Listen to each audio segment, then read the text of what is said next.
Next आपका prelims हो गया, मेंस हो गया, इंटरव्यू, इसके बाद आपका मेडिकल होगा। ये तीनों चीजें आपकी क्लियर हो गई। इसके बाद आपका मेडिकल होगा। मेडिकल के बाद आप ट्रेनिंग होती है 3 महीने की। ट्रेनिंग कहाँ पे होती है वो आपको पता है, लवासना। ठीक है, सबके दिल में बसता है ये, जो भी यूपीएससी करता है। स्पेशलाइज ट्रेनिंग है, पर्टिकुलर आपकी ट्रेनिंग यहाँ पे होने वाली है। स्टूडेंट्स है जो कि सिलेक्ट हुए हैं, तो देखो ये रहा इनका होम स्टेट और ये रहा, बट इनको कैडर कौन सा मिला है, मध्य प्रदेश कैडर मिला है, मतलब इनकी पोस्टिंग। नेक्स्ट हम बात करते हैं कि एक डीएफओ जो होता है यानी आईएफएस जो होता है, उसके बेनिफिट। वंदे मातरम। तो आप सभी को पता ही है कि आफ्टर बीएससी एग्रीकल्चर अपन जॉब्स की सीरीज चला रहे हैं। ठीक है, डिटेल में एक एक जॉब्स का जो है यहाँ पे डिफाइन कर रहे हैं। तो प्लेलिस्ट मैंने बना रखी है, जाके चेकआउट जरूर कर लेना। मैं आपका एफसीआई और सेंट्रल वेयर हाउस कॉर्पोरेशन, आपका एग्रीकल्चर डेवलपमेंट ऑफिसर इन और फूड इंस्पेक्टर, इन जॉब्स के बारे में आपको डिटेल में बता चुका हूं। तो प्लेलिस्ट जरूर चेकआउट कर लेना।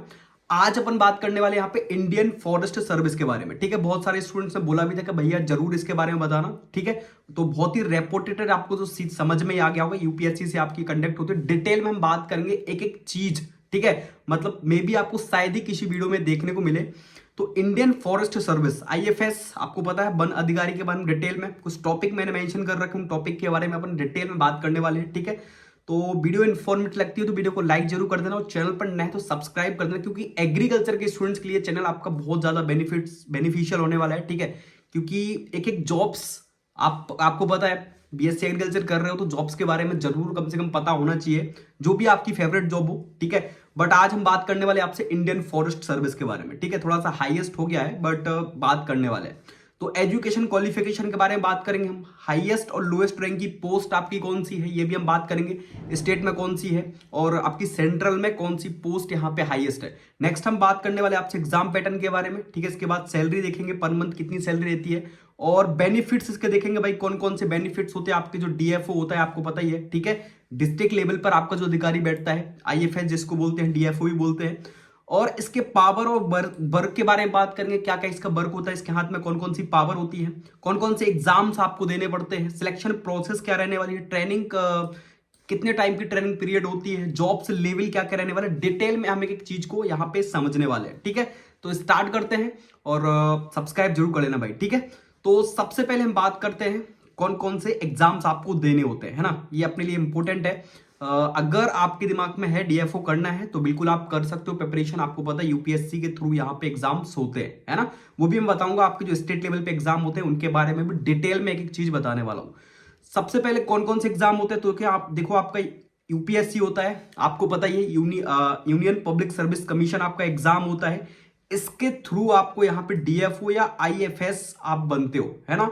तो और सबसे इंपॉर्टेंट किसके थ्रू बनते हैं, तो यहाँ पे प्रमोशन के थ्रू भी कुछ आपके जो है ऑफिसर्स जो ग्रेड बी के होते हैं उनको ग्रेड ए में प्रमोशन किया जाता है। तो कुछ ऑफिसर्स आपके जो है प्रमोशन के थ्रू भी यहाँ पे आपके डीएफओ बनते हैं। ठीक है, नेक्स्ट यहाँ पे बता दूं, आपका जो एमपीपीएससी में एग्जाम होता है इनके थ्रू भी आपका जो है फॉरेस्ट रेंजर, आपको पता ही है, रेंजर वन विभाग में जो अधिकारी होता है, फॉरेस्ट रेंजर भी बनते हैं। और असिस्टेंट फॉरेस्ट गार्ड भी आपको जो है एमपीपीएससी के थ्रू यहाँ पे जो है वैकेंसीज टाइम बाय टाइम निकाली जाती है। बाकी आपको पता है जो फॉरेस्ट गार्ड होता है उसकी अलग से वैकेंसी निकाली जाती है। तो कुछ इसी टाइप से जितने भी आपके जो यूपीपीएससी होता है, एमपीपीएससी होता है, आरपीएससी होता है, इनके थ्रू आपकी वैकेंसीज निकाली जाती है स्टेट लेवल पर भी। ठीक है, इतना आपको समझ में आ गया होगा। नेक्स्ट हम बात करते हैं एजुकेशन क्वालिफिकेशन में कि भाई एग्रीकल्चर के स्टूडेंट्स एलिजिबल है कि नहीं, हॉर्टिकल्चर फॉरेस्ट्री के स्टूडेंट्स आपके एलिजिबल है कि नहीं है। तो देखो ये ऑफिशियल आपकी यहाँ पे जो रूल बुक है उसमें मेंशन है आपका कि अगर आपने यहाँ पे एनिमल हस्बेंड्री या वेटनरी साइंस में, या आपका जो है वनस्पति विज्ञान मतलब बॉटनी, जूलॉजी, केमिस्ट्री, और आपका यहाँ पे गणित और फिजिक्स, स्टैटिक्स, इसके साथ साथ आपका यहाँ पे देख सकते हो स्नातक डिग्री है अगर आपके पास, किसमें, कृषि विज्ञान में, वानिकी में, या बीटेक एग्रीकल्चर या आपका बीटेक एग्रीकल्चर इंजीनियरिंग में, तो या आप यहाँ पे फॉर्म इसका अप्लाई कर सकते हो। डिटेल में इन्होंने इसमें लिखा हुआ है, चेकआउट कर लेना। बाकी एक बात और आपको बता दूं, यहाँ पे आफ्टर हॉर्टिकल्चर आप एलिजिबल नहीं हो, लेकिन हाँ अगर आपने डिग्री किसी भी प्राइवेट यूनिवर्सिटी से बीएससी एग्रीकल्चर आपका किया हुआ है, या बीएससी फॉरेस्ट्री आपने किया हुआ है, बीटेक एग्रीकल्चर इंजीनियरिंग किया हुआ है, तो आप यहाँ पे एलिजिबल हो। ठीक है, आप फॉर्म फिल कर सकते हो। इसकी एजुकेशन क्वालिफिकेशन देखना मोस्ट इंपोर्टेंट होता है, बहुत सारे स्टूडेंट को नहीं पता होता है। तो आफ्टर हॉर्टिकल्चर आप यहाँ पे एलिजिबल नहीं हो, लेकिन एग्रीकल्चर और फॉरेस्ट्री अगर आपने किया है तो आप यहाँ पे जो आपका आईएफएस है वो आप बन सकते हो। ठीक है, इसके स्टेप क्या क्या रहने वाले देखो, देख लो भाई। यहाँ पे एग्जाम पैटर्न सबसे इंपॉर्टेंट है, अधिकतर स्टूडेंट्स को नहीं पता होता है एग्जाम पैटर्न के बारे में, ठीक है। तो डिटेल में मैं पॉइंट वाइज आपको एग्जाम पैटर्न समझाने वाला हूं कि एग्जाम पैटर्न आखिरकार आपका यूपीपीएससी का जो डीएफओ बनते हैं उनका क्या रहने वाला है, ठीक है। आपको पता है डीएफओ एक हाईएस्ट रैंक की पोस्ट होती है डिस्ट्रिक्ट लेवल में, जो आपका वन अधिकारी होता है, सारी कमांड उसी के हाथ में होती है भाई। तो बहुत पावर वाली पोस्ट है आपकी, ठीक है। इसके बेनिफिट्स भी आपको बताऊंगा मैं। तो देखो 3 स्टेज में आपका एग्जाम होता है, एक तो प्रीलिम्स होता है, दूसरा मेंस होता है और आपका इंटरव्यू होता है। सबसे पहले क्या करना रहेगा, अगर आपको एग्जाम क्लियर करना है तो प्रीलिम्स की प्रिपरेशन करनी रहेगी, ठीक है।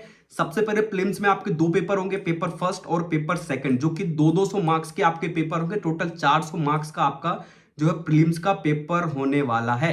इसके बेसिस पर ही आप मेंस में जाओगे, ठीक है। मतलब यहां पे अगर क्लियर करते हो तो ही आप मेंस में अपेयर हो पाओगे, आपको पता ही है, ठीक है।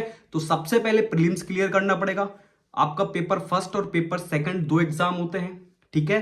और यहां पे आपको बता दूं, नीचे देखो लिखा हुआ है टाइम ड्यूरेशन आपका 2 घंटे का ये पेपर होता है प्रीलिम्स का।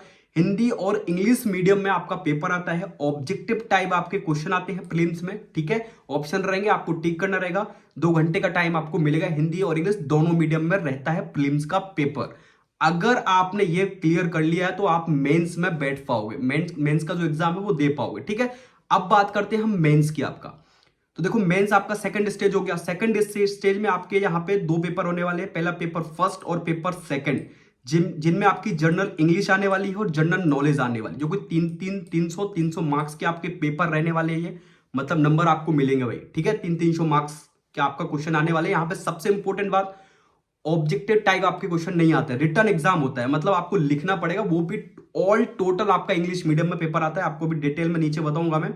ओनली आपका पेपर इंग्लिश मीडियम में आता है और 3 घंटे का टाइम मिलता है अपने को, 3 घंटे का ड्यूरेशन टाइम मिलता है, ठीक है, मेंस के पेपर के लिए। ये मोस्ट इंपोर्टेंट होता है, अगर आप ये क्लियर नहीं करते हो तो आगे आपको जाने को नहीं मिलेगा, ठीक है। इसी से आपकी सारी चीजें डिसाइड होती हैं मेंस पेपर से।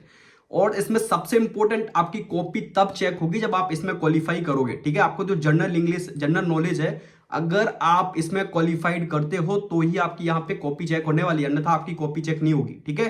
तो इसका भी आपको थोड़ा सा ध्यान रखना है ना।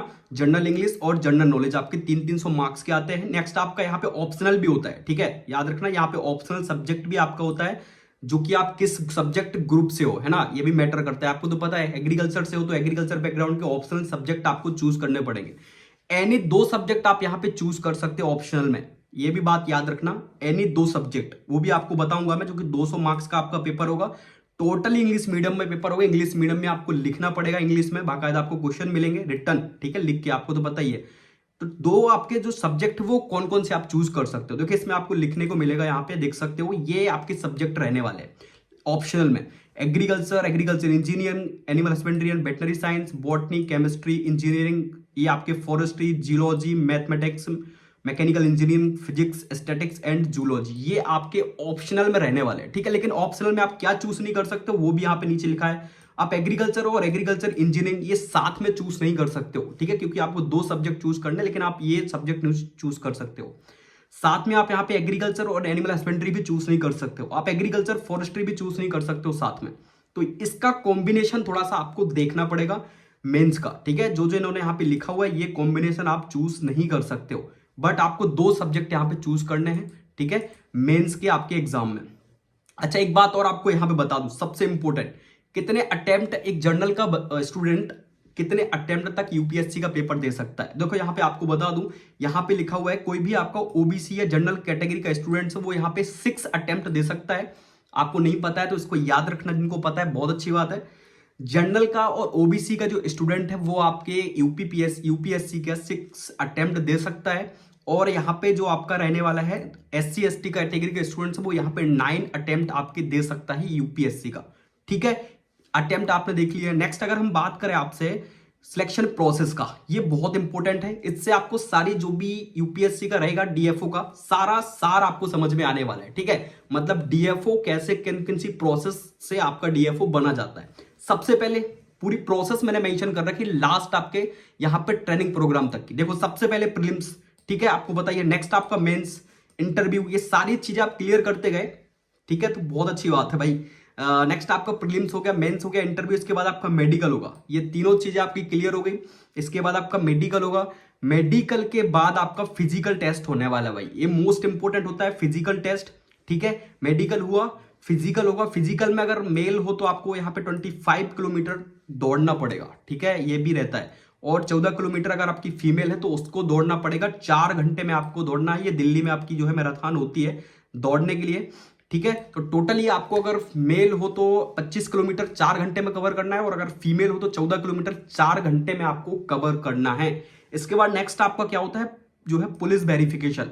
ये प्रोसेस आपके घर पे जो है आपके एड्रेस पर आसपास जाके ये चीजें देखी जाती है। आपकी जो आसपास की कोतवाली थाना होता है वहां पे जाकर पुलिस जो है वेरिफिकेशन करती है कि इस बंदे पे किसी भी प्रकार कोई केस तो नहीं है। तो ये सिंपल प्रोसेस होने के बाद आपको फाइनली कॉल लेटर मिलता है कि भाई साहब आप जो है फाइनली डीएफओ बन चुके हैं, आप ट्रेनिंग के लिए एलिजिबल हो। ठीक है, तो इतनी प्रोसेस रहने वाली है और नेक्स्ट लेवल जॉब है मेरे भाई। ठीक है, डीएफओ आपको पता है, ठीक है, यूपीएससी से क्लियर होता है। तो ये आपकी सारी जो प्रोसेस है ना अलग कट ऑफ के माध्यम से डिसाइड होती है।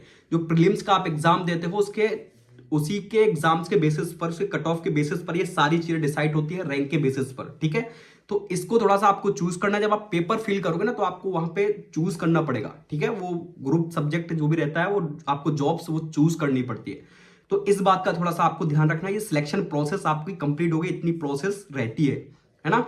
नेक्स्ट हम बात करते हैं यहाँ पे ट्रेनिंग प्रोग्राम की, कि भाई अगर कोई डीएफओ बनता है फाइनली तो उसकी ट्रेनिंग कितने दिन की होती है, कहां पे होती है। देखो, सबसे पहले आपकी 3 मंथ की ट्रेनिंग होती है। 3 महीने की ट्रेनिंग कहां पे होती है वो आपको पता है, लवासना। ठीक है, सबके दिल में बसता है ये, जो भी यूपीएससी करता है। लाल बहादुर शास्त्री नेशनल एकेडमी आपका है, जो कि वहां पे लवासना में आपका 3 मंथ्स की ट्रेनिंग होगी, है ना। नेक्स्ट इसके बाद आपका जो है सबसे इंपॉर्टेंट, अगर आप डीएफओ बनते हो तो आपका जो स्पेशलाइज्ड ट्रेनिंग है, पर्टिकुलर आपकी ट्रेनिंग यहां पे होने वाली है। ठीक है, जिस भी आप स्ट्रीम से बिलोंग कर रहे हो, मतलब डीएफओ बन रहे हो, तो फॉरेस्ट की पर्टिकुलर ट्रेनिंग आपको यहां पे दी जाएगी, जो कि 2 साल की आपकी ट्रेनिंग पीरियड होता है। ठीक है, इसमें आपको ऑफिसर जो है ऑफिसर ट्रेनिंग यानी ओटी की जॉब प्रोवाइड की जाती है। स्पेशल जो आपकी स्पेशलाइज होती है ट्रेनिंग वो आपकी कहां पे होगी, Indira Gandhi national forest academy, जो कि आपकी देहरादून उत्तराखंड में है भाई। यहां पे आपको 2 साल अपना बिताना पड़ेगा, अलग अलग क्षेत्रों में जाकर, नेशनल इंटरनेशनल फॉरेस्ट इंस्टीट्यूट में जाकर आपको फुल्ली एक्सपीरियंस मिलने वाला है। यहाँ पे इंदिरा गांधी जो आपका नेशनल फॉरेस्ट एकेडमी देहरादून में है। ठीक है, यहाँ के थ्रू आप अलग अलग जगह पे जो है जाना पड़ेगा आपको ट्रेनिंग के लिए। ठीक है, तो ये आपकी ट्रेनिंग प्रोग्राम रहने वाला है 2 साल का यहाँ पे, और 3 मंथ्स का आपका लवासना में। ये सबसे इंपॉर्टेंट है। तो ट्रेनिंग पीरियड आपको समझ में आ गया होगा, सिलेक्शन के बाद मुंह मीठा हो गया होगा आपका कि भाई फाइनली सिलेक्शन हो गया, हम डीएफओ बन गए। नेक्स्ट इसके बाद पोस्टिंग एरिया की बात आती है कि भैया पोस्टिंग आखिरकार होती कहां पे है। ठीक है, तो देखो पोस्टिंग आपके कैडर मिलते हैं अलग अलग। देखो सबसे पहले आपको लिस्ट दिखा देता हूं मैं कैडर की। देखो ये कुछ स्टूडेंट्स हैं, शायद आपके 2013 के बैच के स्टूडेंट्स हैं, 2023 के बैच के स्टूडेंट्स हैं जो कि सिलेक्ट हुए हैं। तो देखो ये रहा इनका होम स्टेट और ये रहा इनका कैडर। सबसे इंपॉर्टेंट बात, एक बात याद रखना, अगर आप मध्य प्रदेश से बिलोंग करते हो तो आपको वो कैडर नहीं मिलने वाला है। बहुत कम स्टूडेंट्स होते हैं जिनकी रैंक बहुत अच्छी होती है, उनको ही अपना पर्टिकुलर कैडर चूज करने को मिलता है। देखो आप यहाँ पे बहुत सारे स्टूडेंट्स हैं, जैसे अजय गुप्ता करके है, तो इनको मध्य प्रदेश कैडर था, इनको मध्य प्रदेश ही मिल गया, मतलब रैंक बहुत अच्छी रही होगी तब जाके इनको मध्य प्रदेश मिला है। यहाँ पे आप शोभित जोशी को देखो, ये उत्तराखंड के पर्टिकुलर का होम टाउन कहाँ का था, उत्तराखंड का, बट इनको कैडर कौन सा मिला है, मध्य प्रदेश कैडर मिला है। मतलब इनकी पोस्टिंग आपकी मध्य प्रदेश में हुई है। ठीक है, तो आप देख सकते हो ये कुछ स्टूडेंट्स रहे हैं भाई, एस्पिरेंट्स जिनका सिलेक्शन हुआ है। टोटली यहाँ पे आप लिस्ट देखोगे 2023 में 140 के आसपास स्टूडेंट्स हैं जो सिलेक्ट हुए हैं आपके। देखो उत्तर प्रदेश से था तो इनको मध्य प्रदेश कैडर मिला है, कोई दिल्ली कैडर से था तो इनको मणिपुर कैडर मिला है। ये आपका कैडर होता है, मतलब पोस्टिंग कहां पे हो रही है वो आपका पर्टिकुलर कैडर होता है। ठीक है, अब आपको समझ में आ गया कैडर होता क्या है। बहुत सारे वीडियोस में आपने देखा होगा कैडर कैडर बोलते रहते, मैं महाराष्ट्र कैडर से हूं, मैं यूपी कैडर से हूं। तो कैडर आखिरकार ये होता है। ठीक है, रैंक बहुत मैटर करती है, अगर आपको अपना मतलब फेवरेट कैडर चाहिए तो रैंक भी इसमें कहीं ना कहीं मैटर करती है। नेक्स्ट आपका जो है इसमें जो सिलेक्शन होता है वो स्टेट लेवल पे भी होता है, सेंट्रल लेवल पे भी होता है। ठीक है, तो जो आपका जैसे डीएफओ होता है वो स्टेट लेवल पे भी वर्क करते हैं और सेंट्रल लेवल पे भी वर्क करते हैं।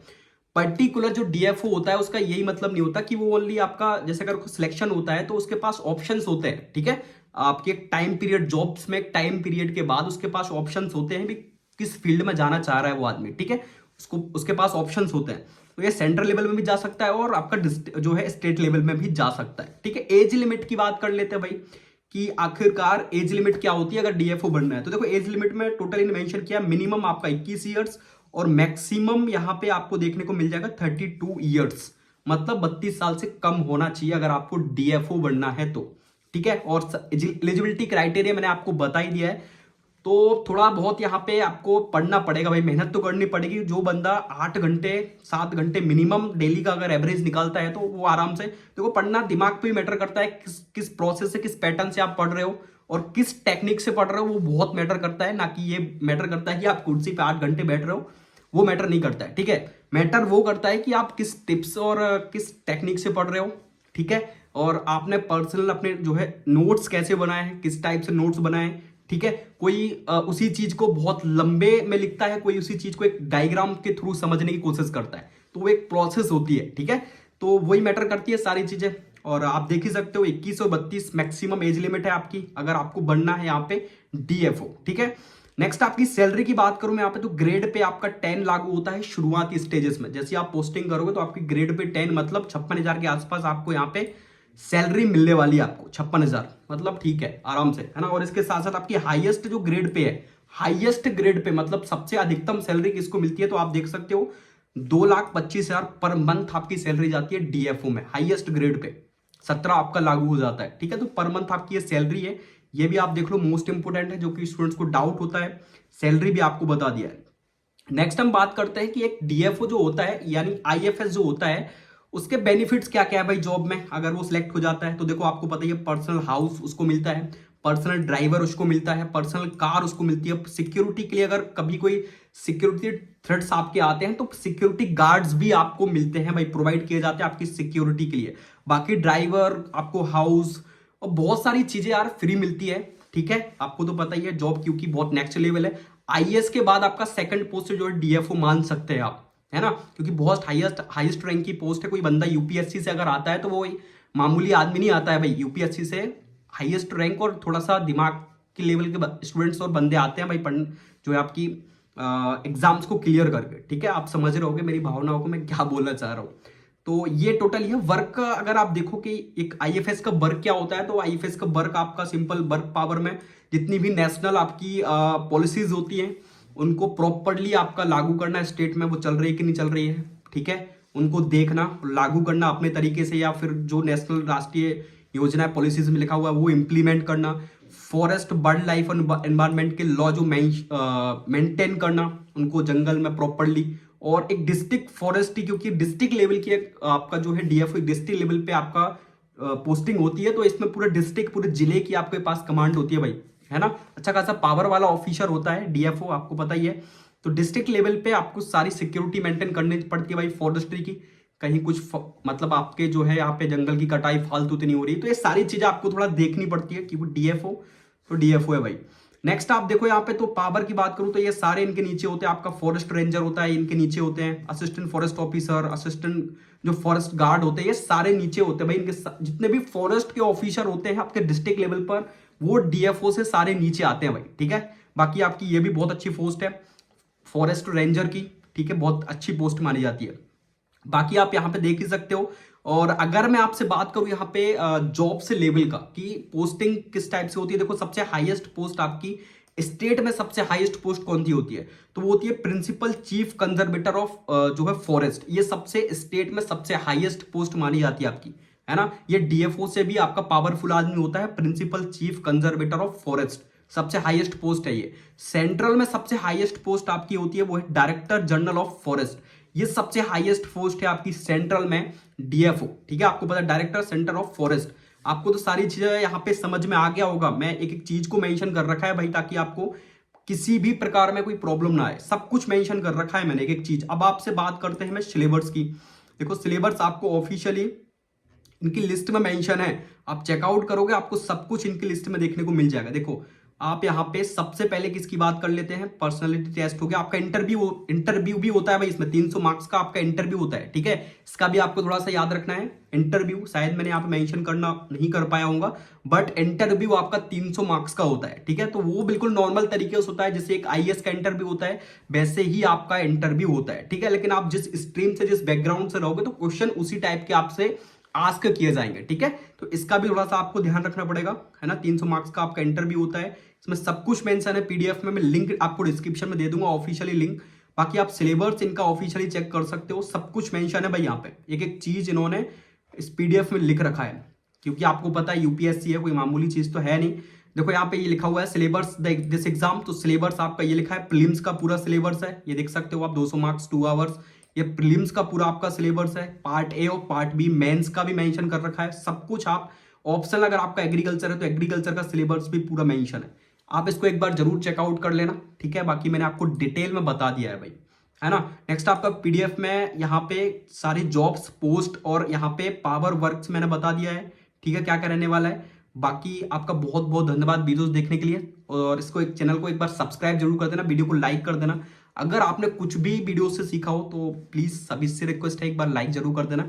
और आपके जो भी डाउट हो, आप टेलीग्राम, इंस्टाग्राम दोनों की लिंक डिस्क्रिप्शन में दे रखी है, आप पर्सनली अपने डाउट मेरे से आस्क कर सकते हो, जो भी छोटी छोटी क्यूरीज बिल्कुल स्टूडेंट्स के दिमाग में आती है, ठीक है। अब ये मत पूछ लग जाना भाई कि तैयारी कैसे करते हैं यूपीएससी की, क्योंकि मैं प्रिपरेशन नहीं कर रहा हूँ यूपीएससी की, बस मैंने आपको एक पर्टिकुलर यहाँ पे ये बताया हुआ है कि जॉब, सिलेबस, ये चीजें क्या है, ठीक है, क्योंकि स्टूडेंट्स को नहीं पता होती है। मैं पीडीएफ भी आपका डाल दूंगा, लेकिन तैयारी वही सेम आपकी चीजें होती है, आपके पास दिमाग है, प्रॉपरली आप अपनी टेक्निक्स से प्रिपरेशन करो, ठीक है, खुद के नोट्स बनाकर प्रिपरेशन करो, ये सबसे बेटर है। तो ये सारी चीजें अपने टॉपिक कवर कर लिए हैं, एक बार इसको चेकआउट कर लेना, ठीक है। बाकी मिलते हैं नेक्स्ट अपडेट के साथ। जय हिंद, जय भारत, वंदे मातरम।